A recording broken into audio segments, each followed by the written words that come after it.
एक पुलिस वाला चाय की दुकान पर चाय का ऑर्डर करता है। जैसे ही उसने चाय का ऑर्डर किया, पास में ही एक लड़का खड़ा हुआ था। उसने अपने धीरे से बोलते हुए कहा कि हराम की चाय पीने के लिए आ गया है। ये बात पुलिस वाले के कानों तक पहुंच जाती है और पुलिस वाले को इस बात पर बहुत गुस्सा आ जाता है। गुस्सा आ जाता है, दोनों के बीच में कहासुनी हो जाती है। पुलिस वाला भी कुछ ना कुछ बोल रहा था और वो लड़का भी कुछ ना कुछ बोल रहा था। बीच में जो आसपास कुछ लोग खड़े हुए थे, उन्होंने इस बात में हस्तक्षेप किया और दोनों को शांत रहने के लिए अपील की। दोनों शांत हो जाते हैं, लड़का वहां से चला जाता है। लड़का जब जाता है तो पास की ही दुकान पर एक कढ़ाई में तेल खोल रहा था और खोलते हुए तेल की कढ़ाई को वो लेकर आता है और उस पुलिस वाले के ऊपर पूरी की पूरी तेल की कढ़ाई को उड़ेल देता है। बस इतना होना था कि जैसे ही तेल उस पुलिस वाले के ऊपर गिरता है, पुलिस वाले की चीख पुकार निकल जाती है। वो जोर जोर से चिल्लाता है, चीखता है और बचने के लिए अपील करता है, क्योंकि उसके ऊपर जो तेल गिरा था वो बहुत गंभीर रूप से झुलस जाता है, घायल हो जाता है। बस ये बात की थी और इसका शोर चारों तरफ फैल जाता है। और जैसे लोगों को पता चलता है कि एक पुलिस वाले के ऊपर फला व्यक्ति ने, फला लड़के ने तेल डाल दिया है, वो भी खोलता हुआ तेल डाल दिया है। अब बात यहीं पर नहीं थमती, बल्कि एक नहीं दो कत्ल हो जाते हैं। उस कत्ल की गूंज न केवल उस जिले में थी, बल्कि पूरे प्रदेश भर में फैल जाती है कि आखिरकार इस कत्ल के पीछे, जो भी डबल मर्डर होता है, उसके पीछे की वजह क्या है। जब लोगों के सामने वजह आती है तो लोग भी सड़कों पर उतर आते हैं। एसडीएम साहब ने जब लोगों को शांत करने का प्रयास किया, पहले तो लोगों ने एसडीएम साहब को दौड़ाया और यह भी दावा किया जा रहा है कि भीड़ ने उस एसडीएम साहब को भी पीट दिया। आदाब, नमस्कार, सत श्री अकाल। मैं उस्मान सैफी। आज की जो सच्ची घटना मैं आपको सुनाने जा रहा हूं, इस सच्ची घटना है छत्तीसगढ़ प्रदेश का एक जिला है सूरजपुर, और सूरजपुर कोतवाली में तैनात हेड कांस्टेबल, जिसकी पेट्रोलिंग में नाइट ड्यूटी लगी हुई थी, नाम तालिब शेख होता है। वो हेड कांस्टेबल अपनी ड्यूटी करने के बाद 14 अक्टूबर 2024 की सुबह अपने घर गया हुआ था, हारा थका हुआ। जैसे ही घर के दरवाजे की तरफ देखता है तो घर का दरवाजा टूटा पड़ा था। उसकी सांसें उखड़ जाती हैं, सोचने पर मजबूर हो जाता है कि आखिरकार उसका दरवाजा कैसे टूटा हुआ है। उसने अपनी पत्नी, जिसका नाम मेहू शेख होता है, बेटी आलिया, जिसकी उम्र लगभग 16 साल के आसपास होती है, उन्हें जोर जोर से आवाज लगाई, लेकिन आवाज का कोई रिस्पॉन्स नहीं आ रहा था। कमरे में झांक कर देखता है तो जगह जगह ब्लड फैला हुआ है। फिर वो और अंदर जाता है तो जाकर देखता है कि चारों तरफ जो घर का सामान था वो इधर उधर फैला हुआ है। हेड कांस्टेबल बहुत ज्यादा परेशान हो जाता है। तालिब शेख ने अपने उच्च अधिकारियों को इस बात की सूचना दी कि मेरी बेटी और मेरी बीवी दोनों ही गायब हैं, घर में सामान फैला पड़ा हुआ है, ब्लड के निशान जगह जगह देखे जा सकते हैं। वो पुलिस वाला अपनी बेटी, अपनी बहू को याद करके रोने लगता है। समझ नहीं पा रहा था कि आखिरकार करे तो क्या करे। पुलिस वाले मौके पर आते हैं और उन्होंने आने के बाद इस मामले की जांच पड़ताल करना शुरू ही किया था। अब देखते ही देखते ये खबर पूरे शहर में आग की तरह फैल जाती है कि इस तरह से एक पुलिस वाला होता है जिसकी कोतवाली में ही ड्यूटी होती है। वो ड्यूटी करके रात, अब जब घर पे पहुंचता है तो उसकी बीवी, उसकी बेटी घर से गायब है, घर का सामान सब इधर उधर पड़ा हुआ है। तो शहर के लोग भी चारों तरफ दौड़ते हैं ये देखने के लिए आखिरकार इसकी बीवी, इसकी बेटी है कहां पर। जब बड़ी संख्या में लोग इकट्ठे हो रहे थे, इकट्ठे होते होते यहां से लगभग, यानी कि जहां पर वो पुलिस वाला रहता है, वहां से लगभग 5 किलोमीटर दूर एक जगह पड़ती है, जूर पीड़ा मार्ग। वहां पर जंगल में, यानी कि खेतों पर, नहर के किनारे 2 लाश पड़ी हुई थी अर्धनग्न अवस्था में। और जैसे देखा जाता है तो अर्धनग्न अवस्था में लाश जो थी वो किसी और की नहीं, बल्कि उसी हेड कांस्टेबल तालिब शेख की बीवी, जिसका नाम मेहू शेख होता है, उसकी 16 साल की बेटी आलिया शेख की लाश पड़ी हुई थी। बस इतना था कि पूरे शहर में ये खबर आग की तरह फैल जाती है। लोगों में इस कदर गुस्सा था जिसका कोई जवाब नहीं। पुलिस वाले ने लोगों को रोकने की कोशिश की। देखते देखते एक नाम बहुत तेजी के साथ वायरल होने लगता है। हर किसी की जुबान पर नाम था कुलदीप साहू का। लोगों को गुस्सा आता है, कुलदीप साहू के घर पे जाते हैं, उसके घर पे तमाम तोड़फोड़ करना शुरू कर देते हैं। बात यहीं नहीं थमती है, उन्होंने उसके घर पर आग लगा दी। घर वालों को तो पुलिस वालों ने किसी तरकीब से बचा लिया, उन्हें बचाकर यहां से बाहर लेके जाते हैं। इसके बाद और बड़ी संख्या में लोग इकट्ठे होते हैं। इकट्ठे होने के बाद कोतवाली के ठीक सामने हंगामा करना शुरू कर देते हैं, प्रदर्शन करते हैं, साथ ही जाम लगा देते हैं। अब यहां से लोग इकट्ठे होते हैं। इकट्ठे होने के बाद कुलदीप साहू का एक गोदाम होता है, क्योंकि शहर का सबसे बड़ा कबाड़ी कारोबारी होता है। उसके गोदाम के इर्द गिर्द जितने भी वाहन खड़े होते हैं, हर वाहन में भी आग लगा देते हैं और गोदाम में भी आग लगा देते हैं। पूरा शहर में आग की खबर फैल जाती है। लोग इकट्ठे हो रहे थे, प्रशासन की टीम पहुंच जाती है। एसडीएम साहब होते हैं जगन्नाथ वर्मा, वो भी पहुंच जाते हैं। उन्होंने लोगों को शांत करने की कोशिश की कि पुलिस इस मामले की जांच पड़ताल कर रही है। आखिरकार पुलिस कांस्टेबल की बीवी का, उसकी बेटी का कत्ल किसने किया है, इस मामले की पड़ताल हो रही है। आप बिल्कुल भी परेशान ना हो। जैसे ही एसडीएम साहब लोगों के बीच में जाते हैं, समझाने की कोशिश कर रहे थे, भीड़ में लोगों ने कहा कि इसको भी मारो, इसको भी पीटो, इसको भी सबक सिखा दो। उसको बताते हैं कि एसडीएम साहब को भी, एक मीडिया रिपोर्ट भी कहती है कि एसडीएम साहब को 2-4 हाथ पड़ गए थे, लेकिन ये एक पुलिस वाला सक्रिय होता है, एसडीएम साहब का हाथ पकड़ता है और भीड़ से एसडीएम साहब को दौड़ता हुआ वहां से ले जाता है, ताकि भीड़ का जो गुस्सा था, ऐसा ना हो एसडीएम साहब भी इस बात के शिकार हो जाए।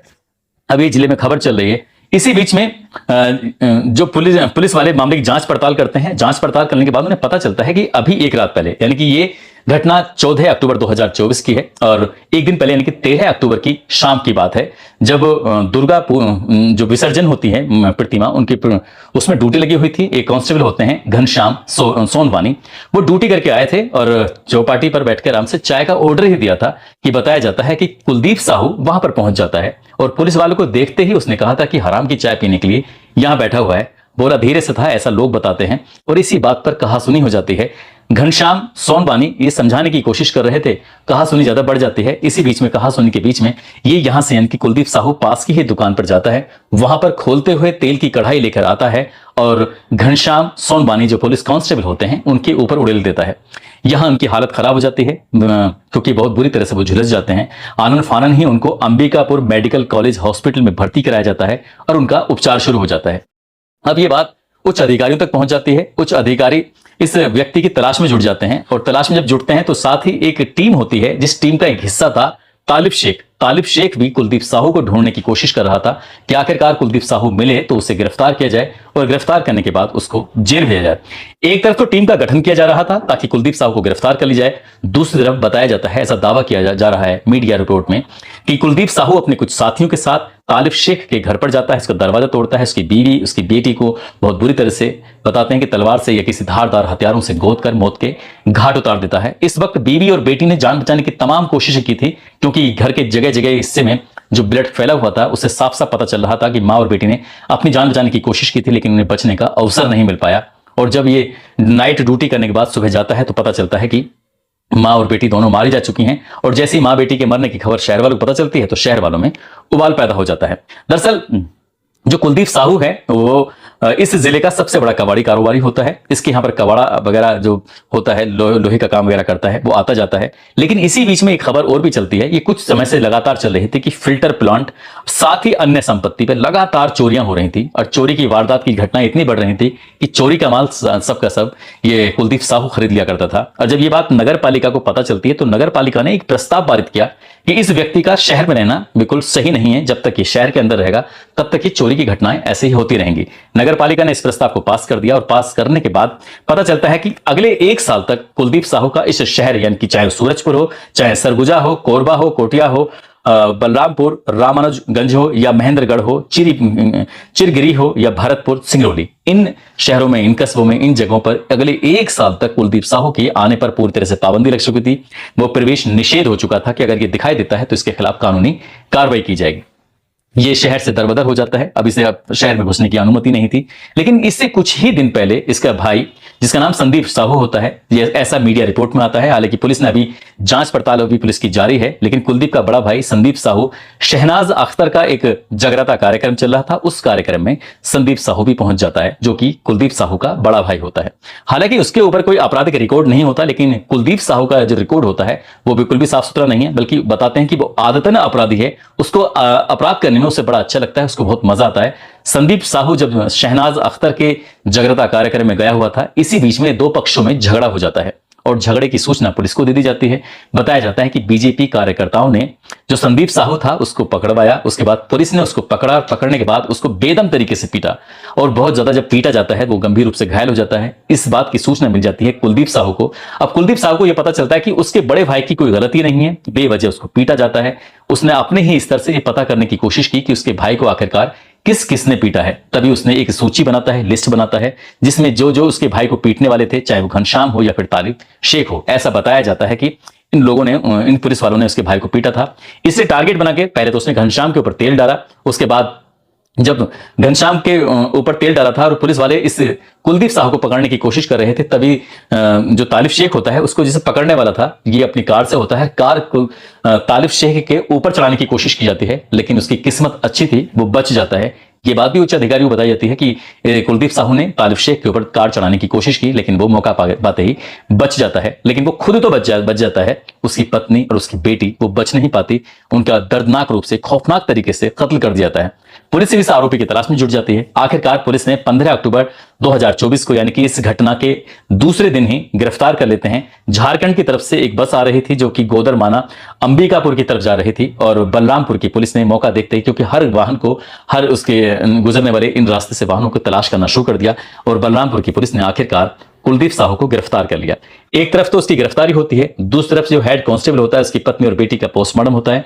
पोस्टमार्टम के पास उनके जो गांव होता है वहां पर उसका अंतिम संस्कार कर दिया जाता है। हालांकि पुलिस अभी इस मामले की जांच पड़ताल में जुटी है कि आखिरकार कुलदीप साहू ने क्या इसने जो घटना को अंजाम दिया था, किस तरह से उन्हें मारा, क्या अकेले ने मारा, क्या उसके साथ पूरी टीम लगी हुई थी, कौन कौन उसमें शामिल थे और हत्याकांड की असल वजह क्या थी। पुलिस अभी इस मामले की जांच पड़ताल में जुटी थी। साथ ही पुलिस ने इस कुलदीप साहू पर 50,000 रुपए जिंदा और इसका एनकाउंटर हो जाता है तो 1 लाख रुपए का इनाम भी घोषित कर दिया था। हालांकि इसको जिंदा ही पकड़ लिया गया। आगे भविष्य में क्या होगा इसके बारे में तो कुछ कह नहीं सकते, लेकिन पक्ष और विपक्ष में हंगामा खड़ा हो जाता है। कुलदीप साहू को बताया जाता है कि ये कांग्रेस पार्टी से जुड़ा हुआ था और ये पूर्व कांग्रेस बीजेपी पर और बीजेपी कांग्रेस पर आरोप प्रत्यारोप लगाना शुरू कर देते हैं। लेकिन जिस तरह से एक पुलिस वाले की बिल्कुल हत्या का प्रयास किया गया था, तेल उस पर उड़ेल दिया जाता है, साथ ही एक पुलिस वाले की परिवार को खत्म कर दिया जाता है, उस पर कई तरह के सवाल खड़े होते हैं, कानून व्यवस्था पर भी सवाल खड़े हो जाते हैं। हालांकि पुलिस ने अपील की है कि आरोपी को किसी भी कीमत पर बख्शा नहीं जाएगा और पूरे घटनाक्रम का खुलासा भी कर दिया जाएगा। दोस्तों, जाते जाते ये ब्रजेश कुमार हैं, साथ ही माही कुरैशी हैं। आज इनका जन्मदिन है। इनको जन्मदिन की ढेरों सारी शुभकामनाएं, बहुत बहुत मुबारकबाद। साथ ही कुछ लोगों ने नाम लेने की अपील की है, जिसमें प्रेमलता मुबीन खान हरियाणा से हैं, अनवर हुसैन मुंबई से, सीतामढ़ी से मोहम्मद तौसीफ, मेरठ से मोहम्मद शाहरुख अंसारी हैं, पीलीभीत से मुनाजिर हुसैन, महोबा से नारायण दास प्रजापति, गाजियाबाद से फिरोज आलम हैं, दिल्ली से शिवानी, बिहार से साबिर आलम, राजकुमार वर्मा, बस्ती से दीपक पंडित, अयोध्या से डॉक्टर आशुतोष, बिजनौर से इमरान मंसूरी, गीता शर्मा, आलम खान मुंबई से हैं, विनोद सोलंकी। इन लोगों ने नाम लेने की अपील की थी। आप सब लोग अपना ख्याल रखें, सुरक्षित रहें। जय हिंद, जय भारत।